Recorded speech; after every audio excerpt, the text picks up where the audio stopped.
सर्वेभ्यो नमो नमः। हम सब जयपाल शास्त्री संस्कृत चैनल में उपस्थित हैं। सभी बीए प्रथम वर्ष के विद्यार्थियों के लिए मैं कहना चाहूँगा कि आप हमारे संस्कृत यूट्यूब चैनल जयपाल शास्त्री को सब्सक्राइब जरूर करें। हमारे प्रथम वर्ष का जो पाठ्यक्रम है उसमें भर्तृहरि द्वारा लिखित नीति शतक लगाया गया है, जिसमें 1 से लेकर के 50 श्लोक तक हमारे पाठ्यक्रम में निर्धारित किए गए हैं। भर्तृहरि ने त्रिशतकम लिखा है, जिसमें 3 शतक हैं, वैराग्य शतकम, नीति शतकम और आपका ये जो श्रृंगार शतकम है। तो इस तरह से हमारे पाठ्यक्रम में जो नीति शतक निर्धारित किया गया है उसके श्लोकों की व्याख्या हम पढ़ने जा रहे हैं। मैं आशा करता हूं कि बीए प्रथम वर्ष के जितने भी विद्यार्थी हैं वो इन YouTube चैनल के माध्यम से इन वीडियो को सुनकर लाभ जरूर ग्रहण करेंगे। भर्तृहरि विरचितम नीति शतकम का ये 8वां श्लोक है। यदा किंचित ज्योहम द्वीप इव मदान्धः समभवम् तदा सर्वज्ञोऽस्मीत्य भवदवलिप्तं मम मनः। यदा किंचित किंचित बुध जन सकाशाद अवगतं तदा मूर्खोऽस्मीति ज्वर इव मदो में व्यपगतः। यहाँ पर इसके अंदर शिखरिणी छंद है, इसका आप गायन भी कर सकते हैं। यदा किंचिज्योऽहं द्वीप इव मदान्धः समभवम् तदा सर्वज्ञोऽस्मीत्य भवदवलिप्तं मम मनः। यदा किंचित किंचित बुधजन सकाशादवगतं तदा मूर्खोऽस्मीति ज्वर इव मदो मे व्यपगतः। यदा किंचित ज्योहम, जब मैं सोचने लगा कि मैंने कुछ सीख लिया है, द्वीप इव मदान्धः समभवम्, तो मैं मदमस्त हाथी के समान मद अहंकार से युक्त हो गया। तदा सर्वज्ञोऽस्मि इत्य अवलिप्तम मम मनः, और मैं तो सब कुछ जानने वाला हूँ, इस प्रकार के अहंकार से मेरा मन लिप्त हो गया। यदा किंचित किंचित बुद्ध जन सकाशाद अवगतम, जब मैं कुछ कुछ विद्वानों के पास जाकर समझने लगा, पढ़ने लगा, तदा मूर्खोऽस्मीति ज्वर इव मदो में व्यपगतः, तब मुझे लगा अरे मैं तो मूर्ख हूँ, मुझे तो कुछ आता ही नहीं है। इस प्रकार मेरा जो अहंकार था वो ज्वर जैसे उतर जाता है, बुखार जैसे उतर जाता है, उसी प्रकार मेरा वो अहंकार भी समाप्त हो गया। तो यहाँ पर भर्तृहरि जी इसका अर्थ लिखते हुए कहते हैं, जब मैं थोड़ा सा ज्ञानी था, उन्मत्त हाथी के समान अहंकार से अंधा हो गया, मैं ही सब कुछ जानने वाला हूँ, यह सोचकर मेरा मन अहंकार युक्त हो गया। जब मैं विद्वानों के पास जाकर कुछ सीखा, मैंने जब कुछ विद्वानों के पास जाकर सीखा, तब मैं तो मूर्ख हूँ, ऐसा सोचकर मेरा अहंकार बुखार के समान समाप्त हो गया। जिस प्रकार गोली लेने के बाद बुखार समाप्त हो जाता है, उसी प्रकार सज्जन और विद्वान व्यक्तियों के संग जाकर मुझे पता चला मुझे तो कुछ आता ही नहीं है। तो मेरा वो जो अहंकार था, जैसे बुखार उतर जाता है, उसी प्रकार मेरा वो अहंकार भी उतर गया। इसमें विशेष क्या है कि हमें अपने सीमित ज्ञान पर अहंकार नहीं करना चाहिए, हमें अपने ज्ञान को बढ़ाते रहना चाहिए, और इसमें शिखरिणी छंद का प्रयोग हुआ है। भर्तृहरि विरचितम नीति शतकम का ये 9वां श्लोक है।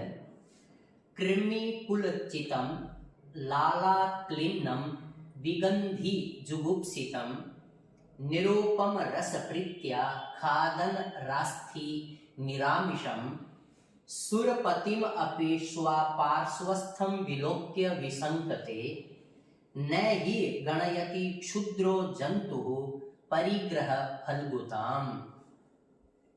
इसमें भर्तृहरि जी कहते हैं कि कृमि कुल चित्तम, जो कीड़े हैं उनके समूह से भरी हुई, लाला क्लीन्नम, और अपने ही मुंह की लार से गीली हुई, विगंधी, बहुत ही ज्यादा दुर्गंध से युक्त, जुगुप्सितम, और बहुत ही ज्यादा घृणित, घृणा से युक्त, निरूपम रस प्रीत्या खादन अपि आस्थि निरामिषम।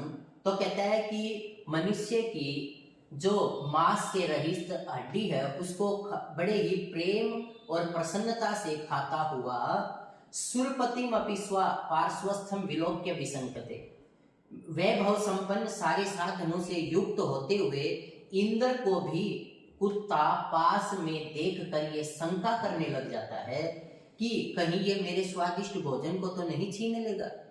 तो उसी प्रकार कहता है कि जो क्षुद्र जंतु है वो भी किसी भी वस्तु की ऐसारता की गणना नहीं करता, अर्थात वो कि भाई ये तुच्छ है, ये मेरे लायक नहीं है, ऐसी बातें नहीं सोचता। वो घटिया से घटिया वस्तु को भी अपने महत्व के विषय में सोचता है।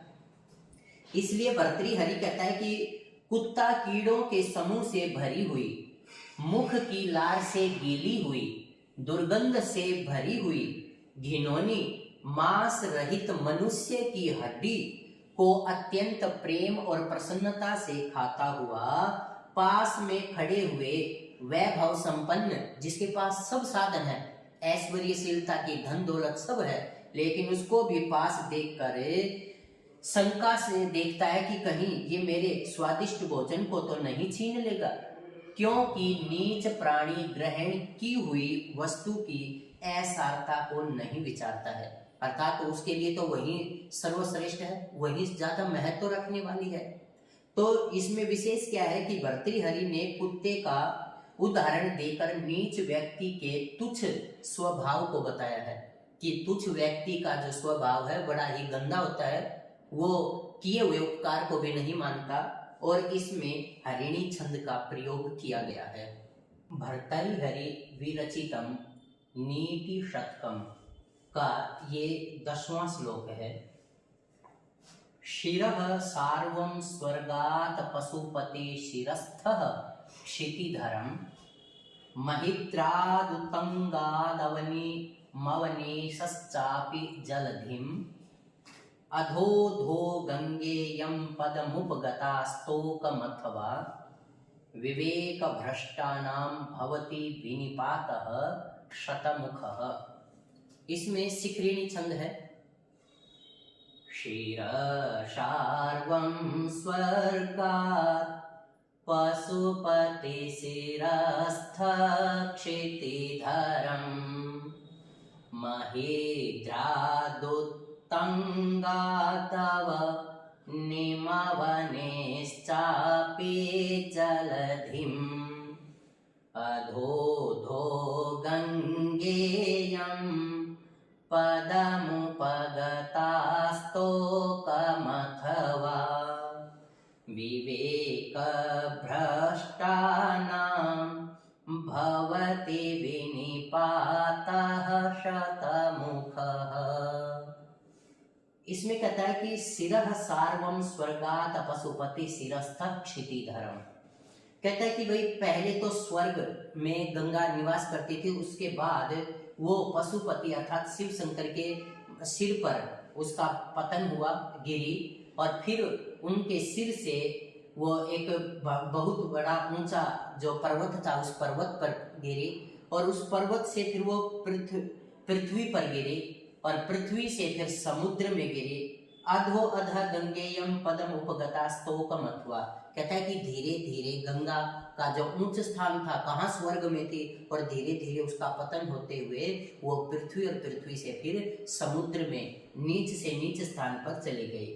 तो इसलिए कहते हैं कि विवेक भ्रष्टानाम भवति विनिपात सतमुखः, ऊंच पद पर जाने पर भी यदि कोई व्यक्ति अपने विवेक से काम नहीं करता, बिना सोचे समझे काम करता है, तो उसका अनेक प्रकार से विनाश हो जाता है, अर्थात उसका पतन हो जाता है। तो भर्तृहरि जी क्या कहते हैं कि यह गंगा नदी स्वर्ग से शिवाजी के सिर, शिवजी शिव शंकर भगवान के सिर पर, और शिव जी के सिर से पर्वत पर, और अत्यंत ऊंचे पर्वत से पृथ्वी पर, और पृथ्वी से भी समुद्र में नीचे नीचे तुच्छ पद को प्राप्त हुई, क्योंकि विवेकहीन लोगों का पतन अनेक प्रकार का होता है। अर्थात उच्च पद पर भी चला जाए तो उसे अपना विवेक का प्रयोग करना चाहिए, अच्छे और बुरे की समझ होनी चाहिए, और वो इस प्रकार से यदि अपना काम करता है तो वो अपने पद पर बना रहता है, नहीं तो वो विनाश को प्राप्त हो जाता है। इसमें विशेष क्या है, कहता है कि ऊंच पद पर पहुंचकर व्यक्ति को विवेक से काम लेना चाहिए, अन्यथा उसका विनाश निश्चित है। और इसमें शिखरिणी छंद का प्रयोग हुआ है। तो इस तरह से ये आपके भर्तृहरि विरचित नीति शतक का 10वां श्लोक था।